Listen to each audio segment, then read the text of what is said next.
Hey friends, welcome back to my channel. I'm Rebecca Rice and I teach family and portrait photographers to gain a life of freedom through a thriving photography business. In this video, we're talking about mini sessions versus full sessions and which one is right for you. Let's dive in.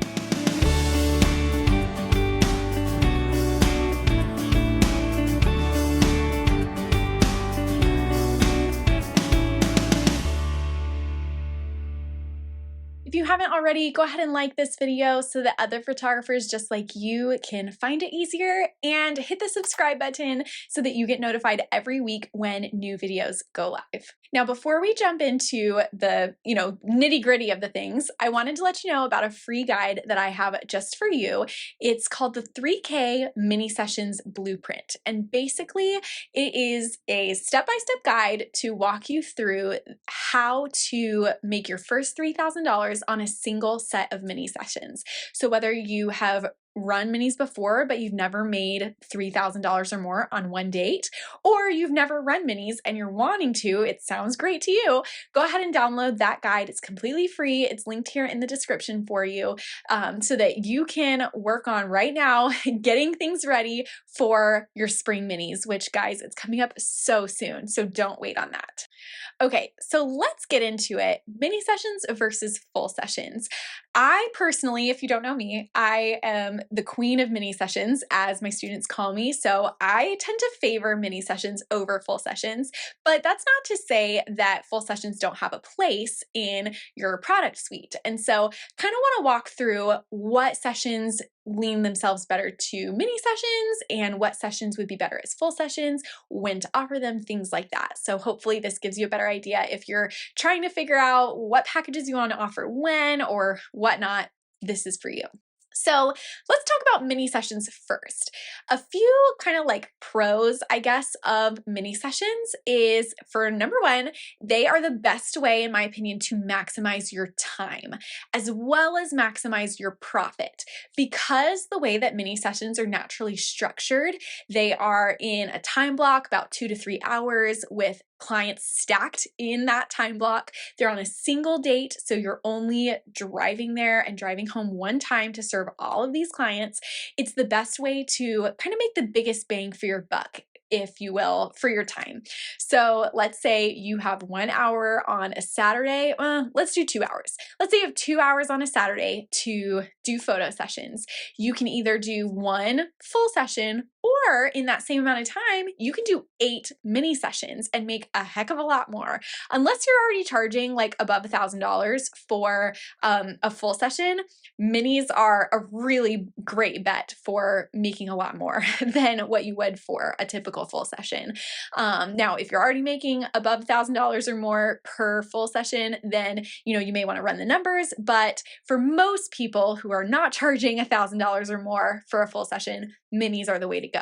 Mini sessions also offer a really great opportunity for upselling. And I talked about maximizing your profits. That's a huge part of it because, depending on how your business is set up, for me, my full sessions are all inclusive, meaning I include all of the images in my full session, and my minis, I only include a handful of images. So, I believe that mini sessions are supposed to be a bite of the cake and not the whole thing.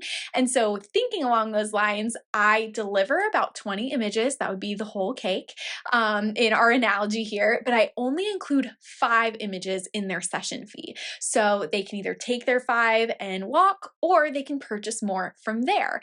And so the opportunity for upselling is huge.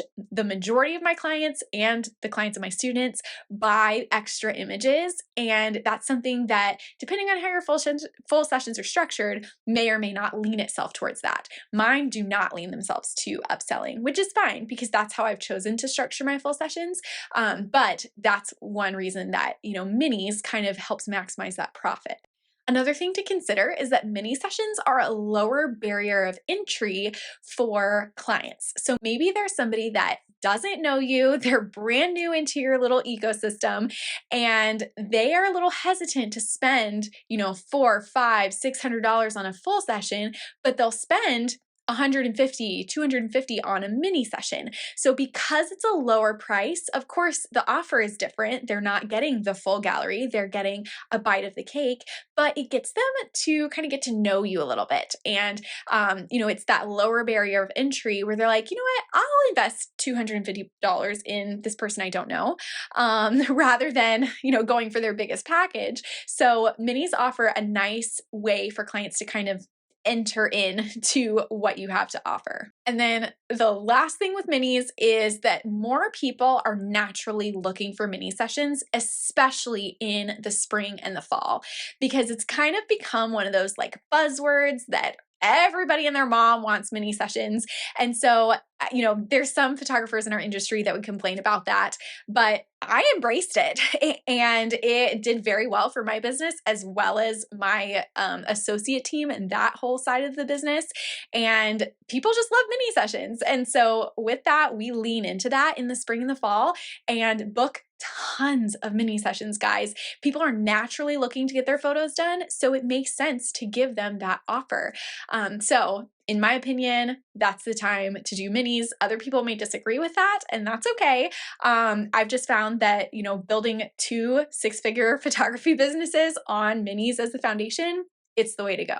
Now, I said that there is a time and a place for full sessions, and I absolutely believe that. So don't think this is just like, only do minis, never do full sessions, because that's not what I'm saying.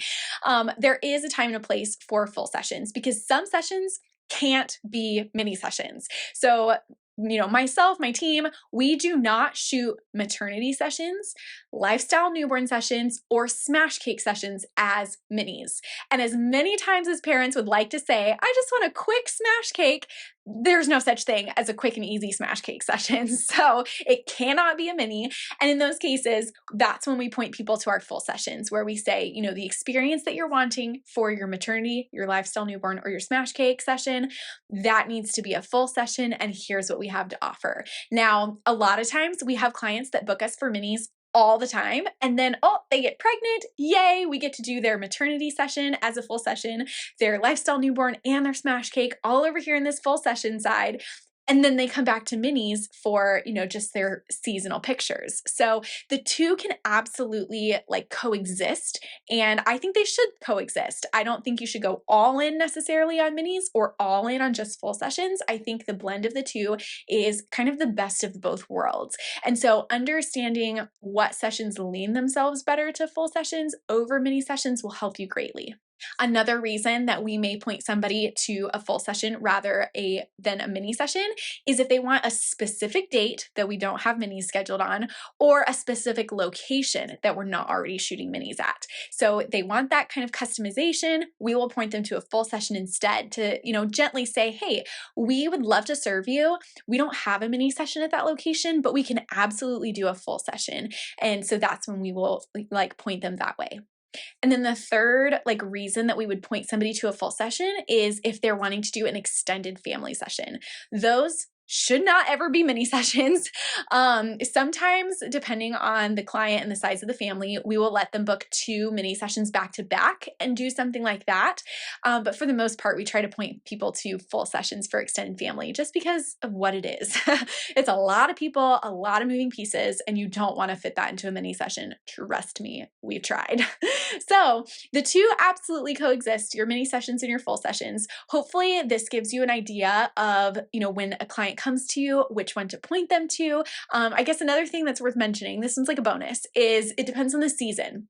So we only offer mini sessions in the spring or the fall. So if somebody is reaching out in the summer or the winter, we will point them to a full session because we only run minis when people are naturally looking to get photos done, as a majority of a group of people. So in the in the summer and the winter, when things are just slower, that's when we push people to full sessions as well. Or we say, hey, just hold out until, the spring and we'll do minis for you. So take that as you will. If you have any questions about how to decide if something should be a full session or a mini, how to maybe communicate that to clients, things like that, feel free to comment below. I would love to help however I can. You can also find me on Instagram at at Rebecca Rice Photography. You can shoot me a DM there and we can chat. I am very active in my DMs, so I'd love to chat with you there. But I hope all of this was helpful for you, and we'll see you back next week with another video. Bye guys.